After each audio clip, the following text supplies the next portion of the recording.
नमस्कार, आप देख रहे हैं जवाब तो देना पड़ेगा और आपके साथ में विजेंद्र सोलंकी। जम्मू कश्मीर के अनंतनाग में बड़ा आतंकी हमला। इस हमले में सेना के colonel Manpreet Singh, battalion commanding major Ashish Dhonak और जम्मू कश्मीर पुलिस के डीएसपी हुमायूं भट्ट शहीद हुए। इस हमले की जिम्मेदारी आतंकी संगठन द रेजिस्टेंस फ्रंट आरटीएफ ने ली है और आरटीएफ ने दावा किया है कि उसने पाकिस्तान की मस्जिद में मारे गए लश्कर कमांडर रियाज अहमद और कासिम की मौत का बदला लिया। दरअसल 8 सितंबर को रावलकोट की मस्जिद में आतंकी कासिम की हत्या कर दी गई थी। तो चलिए सबसे पहले आपको बताते हैं कि ये आरटीएफ क्या है, किस तरीके से काम करता है। दरअसल कश्मीर में द रेजिडेंट फ्रंट कितना मजबूत है, कैसे काम करता है, इसको समझने की जरूरत है। जम्मू कश्मीर में आतंक फैलाने के लिए पाकिस्तान ने 4 प्रॉक्सी संगठन का सहारा लिया है। इनमें द रेजिडेंट फ्रंट भी शामिल है और यह संगठन टारगेट किलिंग के लिए कुख्यात है। कुख्यात आरटीएफ में अधिकांश युवा और लोकल लोगों को भर्ती किया जाता है और ट्रेनिंग के बाद ये घाटी के अलग अलग इलाकों में एक्टिव हो जाते हैं। लोकल होने की वजह से, वहां के होने की वजह से इनके पास बहुत सारी जानकारियां, इंफॉर्मेशन होती है और इसीलिए संगठन टारगेट किलिंग की वारदात को आसानी से अंजाम देता है।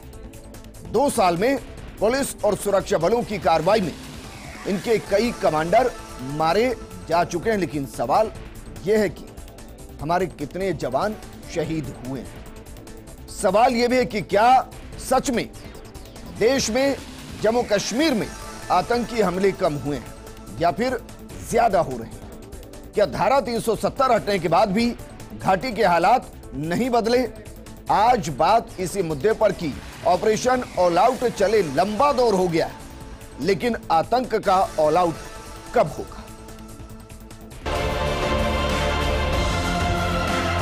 लड़ाई से अमन नहीं आता है। अगर उसके ऊपर दबाव डालना है तो उसको अलग थलग करना पड़ेगा। बातचीत के बगैर कोई रास्ता नहीं है।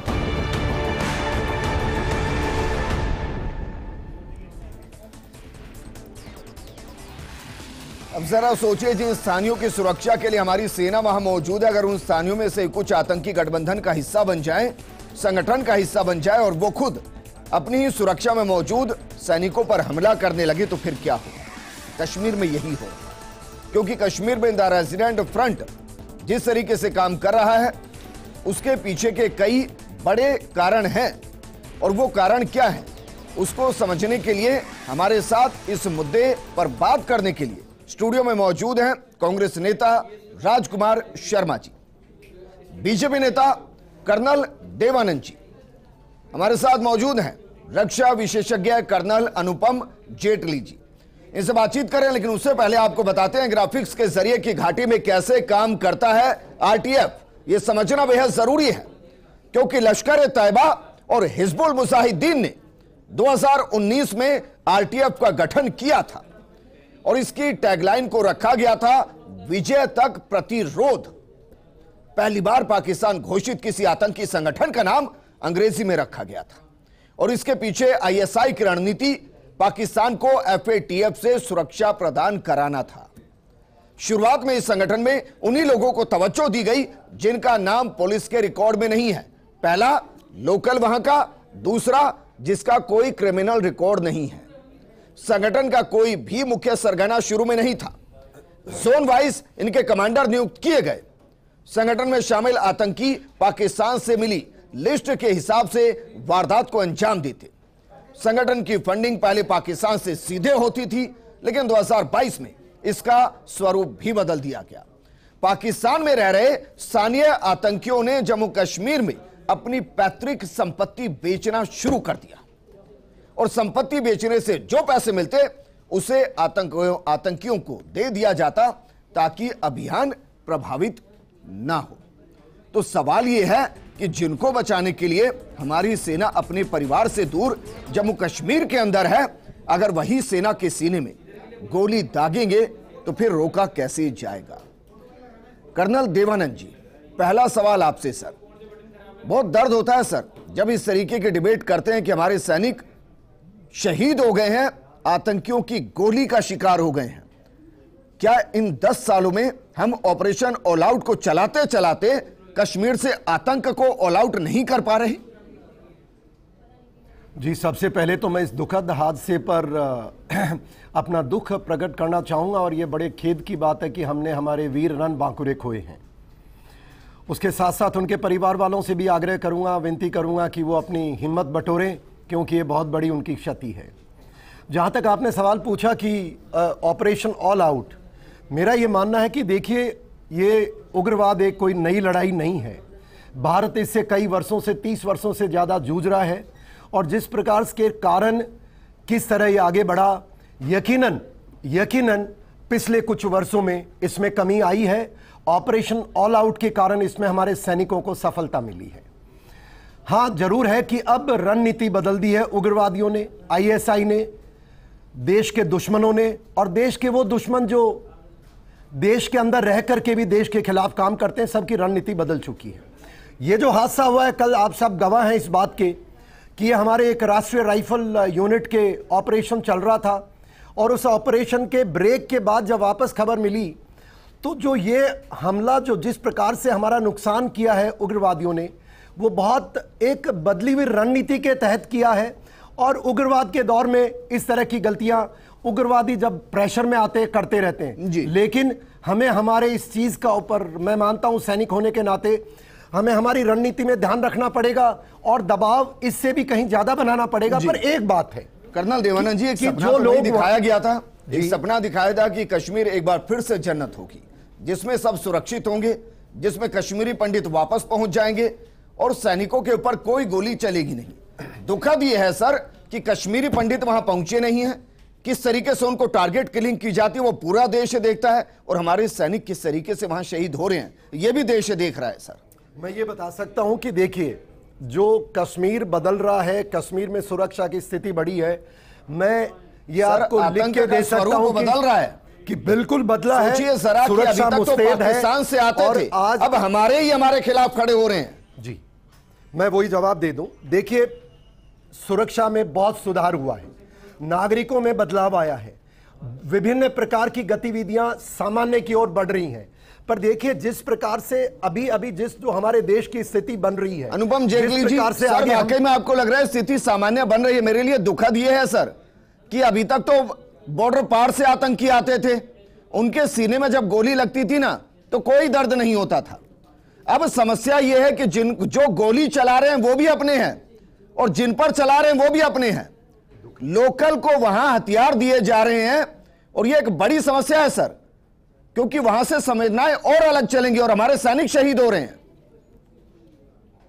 विजेंद्र, ये एक बहुत ही विचित्र समस्या है कि लड़ने वाले और देश को बचाने वाले और देश से गद्दारी करने वाले दोनों इसी देश के नागरिक ज्यादातर हैं जी। और इस समस्या का समाधान यही है कि हमारी इंटेलिजेंस यूनिट्स कितनी सही और सटीक खबर दे पाती है। एक और चीज विजेंद्र की, आर्मी कहां सक्सेसफुल है इसकी खबर मीडिया में इतनी नहीं आती, मगर जहां फौज सिक्योरिटी फोर्सेस असफल होती हैं वो खबर आग की तरह फैलती है। बहुत ज्यादा हमने अचीव किया है ऑपरेशन ऑल आउट में जी।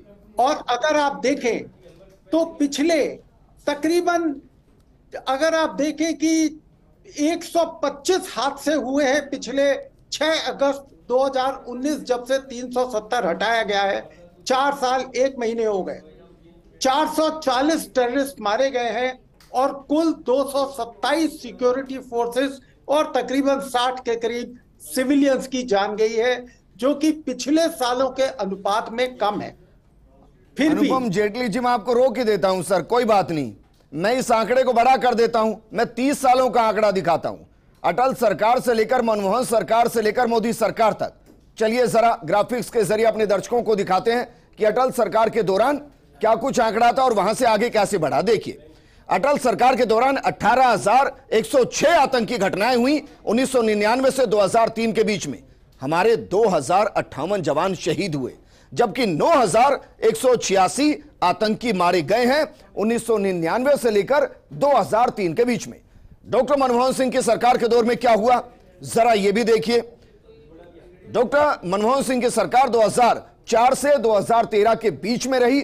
उस दौरान आतंकी घटनाएं हुई 9,739, हमारे 1,055 जवान शहीद हो गए और 4,005 आतंकी मारे गए। अब बात करते हैं प्रधानमंत्री मोदी के नेतृत्व में जो 2014 से सरकार चल रही है, उससे लेकर अभी तक क्या आंकड़ा है, जरा देखिए। आतंकी घटनाएं हुई हैं 3,017। यकीनन जब डॉक्टर मनमोहन सिंह या अटल सरकार से इसको कंपेयर करेंगे तो यह काफी कम है, या कहें कि सिर्फ 30% के आसपास है। वहीं जो हमारे जवान शहीद हुए हैं वो 555 के आसपास है। हालांकि हमारे लिए एक जवान भी अगर शहीद होता है तो वो लाख के बराबर है, लेकिन आंकड़ों के हिसाब से यह भी आंकड़ा काफी कम है। वहीं अगर बात करें मारे गए आतंकी, तो 1570 आतंकी मारे गए हैं। कर्नल अनुपम जेटली साहब, एक के बदले 3 आतंकी मारे जा रहे हैं। यह बीते 9 सालों का आंकड़ा मैं दे रहा हूं, लेकिन सर मैं ये कह रहा हूं कि हमारा एक जवान 10 करोड़ आतंकियों के बराबर है। उसको मैं ऐसे नहीं तोल सकता कि 3 आतंकी मर गए तो चलिए एक जवान हमारा भी शहीद हो गया। जवानों को शहीद आतंकियों से लड़ते हुए तो नहीं कर सकते सर। बिल्कुल सही कहा विजेंद्र आपने। जो आपने आंकड़े दिए हैं बिल्कुल वास्तविक है, मगर इसको और थोड़ा नैरो और संकुचित करें। 6 अगस्त 2019 जब से 370 लगाया मोदी सरकार ने हटाया है जी, तब से अगर आप देखें तो कुल 4 साल 1 महीने में 125 टेररिस्ट घटनाएं हुई हैं, जो कि बहुत है। जब 30-35 साल की इंसर्जेंसी को हम डील करते हैं तो वो धीरे धीरे धीरे धीरे खत्म होने की तरफ बढ़ती है। किसी भी बीमारी को खत्म होने में समय लगता है और ये देश सही दिशा में जा रहा है। सर बीमारी अभी तक तो बाहर से आ रही थी, अब तो अपने संक्रमित हो रहे हैं। उस संक्रमण का क्या करें? हमारे साथ राजकुमार शर्मा जी हैं। राजकुमार शर्मा जी, आंकड़े तो इस बात की गवाही करते हैं कि आतंकी घटनाएं बहुत कम हुई हैं, जवानों की शहादत कम हुई है, और इसके मुकाबले जिन आतंकियों को मारा गया उनकी संख्या बढ़ी है। लेकिन क्या फिर भी आपको लगता है कि जो कश्मीर में हो रहा है उसको कंट्रोल करने में कहीं नाकामी रही है? देखिए विजेंद्र जी, जम्मू कश्मीर में जो आतंकवादियों के द्वारा हमारे जवान शहीद हुए हैं, हमारे जो कर्नल साहब, मेजर साहब और डिप्टी साहब शहीद हुए हैं, मैं अपनी ओर से कांग्रेस पार्टी की ओर से उनको विनम्र श्रद्धांजलि प्रकट करता हूं और भारत के प्रधानमंत्री से अपील करता हूं कि मेहरबानी करके आप जम्मू कश्मीर पे विशेष ध्यान दीजिएगा। जम्मू कश्मीर में अब तक तो पाकिस्तान या और अन्य देशों से आतंकवादी आते थे और हमारे कश्मीर के लोगों को मारते थे, हमारे कश्मीर के लोगों पर अटैक करते थे। लेकिन अब चिंता का विषय हो गया कि हमारे देश में ही अपने ही लोग ये सब काम कर रहे हैं। इस बात की चिंता कांग्रेस पार्टी भी व्यक्त करती है, पूरा देश व्यक्त करता है चिंता। और जब कल आपने देखा जब इतना बड़ा हमला हुआ तो आप भारतीय जनता पार्टी के कार्यालय में फूलों से आप लदे हुए थे और आपको देश की उस वक्त चिंता नहीं थी। आज भी आप मध्य प्रदेश में चुनावी रैलियों में व्यस्त हो रहे हैं। तो मैं कांग्रेस पार्टी की ओर से माननीय प्रधानमंत्री से, पूरी भारतीय जनता पार्टी से अपील करूंगा, ऐसे मार्मिक मुद्दों पर राजनीति से ऊपर उठ के, चुनावी मुद्दों से ऊपर उठ के आप देश की सोचें तो ज्यादा बेहतर होगा। कांग्रेस पार्टी इसकी घोर निंदा करती है। इस वक्त कहां है सर? राहुल गांधी जी तो विदेश दौरे पे गए हुए हैं, लेकिन हमारे एआईसीसी के अंदर कांग्रेस पार्टी की ओर से मौन रख करके पूरा एक प्रेस कॉन्फ्रेंस किया गया है। हमने उन शहीदों को श्रद्धांजलि दी है और मैं आपके चैनल के ऊपर राहुल गांधी जी की ओर से, सोनिया जी की ओर से, प्रियंका जी की ओर से, खड़गे साहब की ओर से, डोटासरा जी की ओर से, मुख्यमंत्री जी की ओर से, मेरी ओर से, कांग्रेस के तमाम कार्यकर्ताओं की ओर से उनको विनम्र श्रद्धांजलि प्रकट करता हूं फर्स्ट इंडिया के चैनल पर। जी, वो तो सर बीजेपी की तरफ से भी श्रद्धांजलि अर्पित की गई है। मेरा सवाल यह है कि क्या शहादत पे सियासत होनी चाहिए? बिल्कुल नहीं होनी चाहिए, कभी नहीं होनी चाहिए। भारतीय जनता पार्टी हमेशा करती आई है। ऐसे मार्मिक मुद्दे पे कल भारतीय जनता पार्टी 2 मिनट का मौन रखती थी, भारतीय जनता पार्टी कार्यालय में रख सकती थी, प्रधानमंत्री जी अपना प्रोग्राम चेंज कर सकते थे, लेकिन उनकी गाड़ी के ऊपर जिस तरीके से गुलाब के फूल भरे हुए, जिस तरह से गुलाब के फूलों से वो स्वयं लदे हुए, उनको देश की उस वक्त बिल्कुल चिंता नहीं थी। देवानंद जी, देखिए मैं इतना ही कह सकता हूं, कर्नल जेटली साहब को हमने सुना और वो जिस प्रकार से एक सैनिक होने के नाते ये बता रहे हैं कि बहुत कमी आई है और देश के अंदर बैठे जो देश के दुश्मन हैं उन्हीं से मुकाबला करने का समय है और वो कठिन परिस्थिति है। मैं इतना ही बता सकता हूं कि नरेंद्र मोदी जी ने जिस प्रकार से भारतीय सेना को एक तरीके से ऑपरेशंस करने के लिए इंडिपेंडेंस दे रखी है, वो एक अच्छा कदम है। उसी के फलस्वरूप आज देखने में आया कि सेना अपने जिस प्रकार से ऑपरेशन करती है, ये दुखद बात है। सैनिकों का बलिदान होना दुखद है। आपने सही कहा विजेंद्र जी की एक सैनिक भी उसकी आप गिनती नहीं कर सकते, लेकिन मां भारती के लिए अगर वो किसी परिस्थिति में हो रहा है, वो नहीं होना चाहिए। और मैं आपको यकीन दिला सकता हूं कि बीजेपी सरकार, मोदी जी और हमारे सारा तंत्र, पूरा देश लगा हुआ है कि किस प्रकार से हम हमारे एक भी सैनिक का बलिदान ना होने दें। और रही बात यहां जिस प्रकार से कर्नल हमारे साथ कर्नल साहब बता रहे थे, वो जो बात बताना चाह रहे हैं उस बात पे हमारा ध्यान जाना चाहिए कि जब देश किसी भी एक परिस्थिति में होता है, उस समय देश को जो अंदर ताकतें हैं, आपने सही कहा, कश्मीर के अंदर, ये पहले देशवासियों को एक चीज और बता दूं, अभी कोई नया समय नहीं है। लोकल टेररिस्ट 90s में भी होते थे, 2000 के दौर में भी होते थे। मैं खुद सैन्य अधिकारी रहा हूं और मैं जानता हूं 1990 से लेकर के कि लोकल रहते थे। पर अब जो स्थिति आई है, अब बाहर वालों को अंदर नहीं आने दिया जा रहा है। भारतीय सेना हमारी जो फेंस के ऊपर लगे हुए 35 का एक बड़ा साइड इफेक्ट था कर्नल साहब ये कि भाई पाकिस्तान से कोई भी लड़का आके कश्मीर के लड़के से शादी करके वहां रह सकता था, अब वो बंद, वहां की नागरिकता ले सकता था, बिल्कुल, और वो फिर आतंक करता था और उस आतंक का असर ये होता था कि वहां इमोशंस कैरी होते थे। क्या आपको लग रहा है जो 35A हटा उसका भी असर है कि अब आतंकवादी समझ नहीं पा रहे कि करना क्या है, इसलिए लोकल को वहां इस्तेमाल किया जा रहा है? देखिए साहब, थोड़ा इसको हम और नजरिए से समझें तो उग्रवाद की जड़ कहां है? ये हमारे दुश्मनों के पास है। दुश्मन कौन है? पाकिस्तान। 71 के युद्ध के बाद जब उन्होंने देख लिया कि भारत से हम नॉर्मल युद्ध में नहीं जीत सकते, तो उनके जो जनरल जियाउल हक साहब थे, उन्होंने एक ऑपरेशन टोपैक चलाया। उस टॉपिक का मतलब यही था कि भारत के विभिन्न राज्यों में अपने जासूस तैयार करें, नागरिकों को जो गुमराह हैं उनको तैयार करें, और इस तरह करके देश के अंदर अंदरूनी सपोर्ट पैदा करके, अब वो बहुत बड़ा मुद्दा है। अब देश उससे आगे बढ़ चुका है। आज यही है कि जो गिने चुने जो लोग देश के अंदर देश का मनोबल गिराने का काम करते हैं, देश के अंदर रह करके सैनिकों का मनोबल गिराने का काम करते हैं, इससे बुरा और क्या होगा सर कि हमारे जवान शहीद हो रहे हैं और मेरी रूह कांप रही है सोचकर कि हमारा एक जवान लापता है। हमने सौरभ कालिया के साथ क्या हुआ हमने देखा है, और इन आतंकियों का कोई धर्म तो होता नहीं है, या कहीं कि जिस अंदाज में करते हैं वो अपने आकाओं को खुश करने के लिए कुछ भी करते हैं। अनुपम जेटली जी, अपने ही देश के अंदर अपना ही एक जवान लापता है सर, और 24 घंटे से लापता है। ये गंभीर समस्या नहीं है सर? देखिए, ये समस्या गंभीर है, मगर ये आम तौर पर लड़ाइयों में अक्सर देखा जाता है। हमें ये देखना है कि आतंकवाद एक लड़ाई है, इसको अनकन्वेंशनल एक वॉर कहते हैं, और युद्ध में ये होगा। कितना कम कर सकते हैं ये एक सभ्य और एक बड़ी ट्रेंड फौज के हाथ में होता है, जो कि हम कर रहे हैं। अगर आप देखें तो ऐसे कितने वाकये हैं जहां फौज का एक जवान आतंकवाद में लापता हुआ, बहुत रेयरली, और फौज इसके लिए तैयार है कि ऐसा हो सकता है और उसको जल्द से जल्द वापस लाया जाएगा। ये लड़ाई की एक तरीके हैं जो कि दुश्मन भी मैं ये तो मान लूं कि भाई वो बॉर्डर क्रॉस तो नहीं करेगा, पहला सवाल। दूसरा सवाल ये कि अगर लोकल लोगों को वहां आतंकवादी बनाया जा रहा है, तो मैं यहां तक तो चलो एक बार मान लूंगा कि उनको कुछ ना कुछ कहकर इस रास्ते पर लाया जा रहा होगा, लेकिन सर हथियार तो बॉर्डर पार से ही आ रहे होंगे, या आप ये कह रहे हैं कि हथियार भी देश के अंदर से ही उनको मिल रहे हैं? नहीं, हथियार जो है वो बाहर से आ रहे हैं, हथियार नेपाल के रास्ते से आ रहे हैं, हथियार जमीनों के और रास्तों से आ रहे हैं। हथियार आपको पता है, बाकियों को नहीं पता, ये हथियारों को रोका क्यों नहीं जा रहा आने से?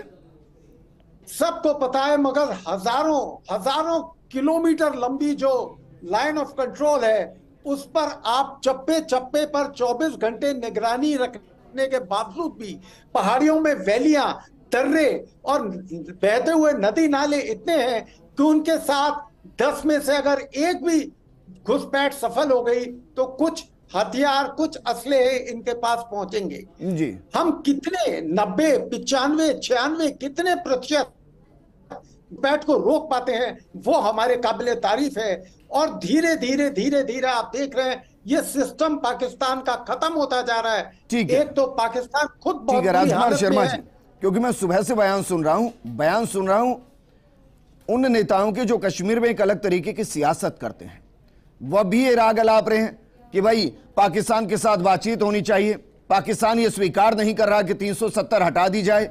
भाई पाकिस्तान का राग अलापना क्या वहां के नेता छोड़ेंगे या नहीं छोड़ेंगे? और अगर वो यही राग अलापते रहेंगे तो कांग्रेस उनका दामन छोड़ेगी या उनको पकड़कर ही बैठी रहेगी? देखिए विजेंद्र जी, देश की सुरक्षा के साथ समझौता करने में कांग्रेस पार्टी किसी भी संगठन के साथ नहीं है, किसी भी पॉलिटिकल पार्टी के साथ नहीं है। सबसे पहले हमारे लिए देश जरूरी है। हम चाहते हैं कश्मीर में सुरक्षा बढ़े, हम चाहते हैं हमारा देश का प्रत्येक नागरिक सुरक्षित रहे, हमारी देश की जितनी भी बॉर्डर्स है सब सुरक्षित रहे। मैं दूसरी बात एक बात और कहना चाहता हूं कि 24 घंटे बीत जाने के बाद भी हमारा एक सैनिक अभी तक लापता है विजेंद्र जी, उसका पता नहीं है। उससे पहले पिछली बार जब हमला हुआ था तो 300 किलो RDX कहां से आया था विजेंद्र जी? आज तक भारतीय जनता पार्टी और हमारी सेना जवाब नहीं दे पाई है। हम सेना की तारीफ करते हैं, बुराई कभी नहीं करते हैं, लेकिन जिस तरह से पॉलिटिकल पार्टियों के दबाव में आकर ये सब खेल चल रहा है, इस बात का खुलासा आज तक नहीं हुआ गया है। भाई इनडायरेक्टली सबूत ही मांगा है आपने भी।